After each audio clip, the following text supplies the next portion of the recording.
So going back to one of the most important things in your deal, and you're going to be doing this during your due diligence period, verifying all of your contractor's license and information. So for me, if I'm working with a general contractor, first thing you want to do is, and just a Google search, North Carolina licensing lookup, something like that. So it's pretty straightforward. Go to license search. I have the most unbelievable general contractor in North Carolina. Shout out to Joe at Rayner Construction. But, as a quick example, what I'm going to do is just type his name in here, the company name. You see Rayner Maintenance and Construction. You look at that, and perfect. You see it's active.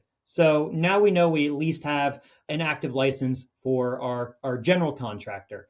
Same with if you're not the dealer, you want to make sure your dealer has an active license. So what I did is I went to the North Carolina Manufactured Housing license lookup. I just typed in my dealership, Aid Ventures, and you can see I'm an active dealer. So you're going to want to verify all of that. You're also going to want to verify the insurance for all of your subs and your contractors. Asking for a COI or certificate of liability insurance is going to be crucial. You're going to get, a 5 to 6 page document that looks something like this, and you're going to show that they actually do have insurance. If they don't have insurance, run. Do not work with anyone that doesn't have insurance. So we're going to verify their insurance, and then we're going to verify their licenses, and then we're going to get something called a W-9 from these folks. So anytime you're working with someone, make sure you get a W-9 from them, make sure you get a copy of their insurance, and make sure you verify their licenses.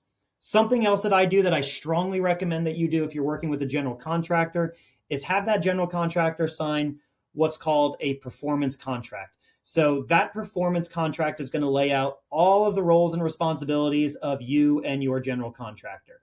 Now, if you hire a GC, you don't necessarily need to have a performance contract with every single sub. So you don't need one for the HVAC and the electrician and the plumber. Your general contractor might have a light or a contract with them. But for me, I'm letting the general contractor run point.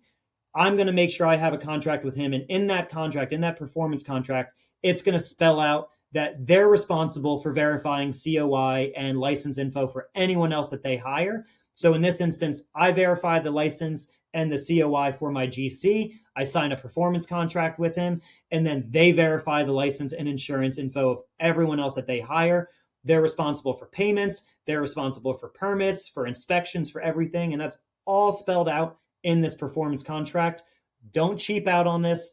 Spend the money with an attorney to get a dialed in contract for your area. Make sure it's valid for your state. But this is crucial. It's also going to spell out timelines and payment processes. So for me, I'm comfortable paying, maybe 50% once the home gets delivered, but that remaining 50% for the general contractor, they won't get paid out until certificate of occupancy. So like I said, you can spell out the scope of work, what they're doing and what I'm doing, what I need to provide in terms of documents, making sure we're compliant with the law, work site, materials, labor, payments. We have everything spelled out in here in terms of how this deal is going to run. We also have penalties in here if the deal goes too long and they're not hitting their timelines. We start throwing penalties in here after a certain amount of days.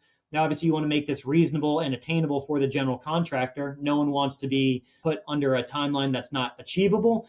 But 60 days from delivery to CO is really reasonable. So for me, if you go past 90 days, we start getting a $100 a day penalty. So it incentivizes them to make sure they hit their timelines on time.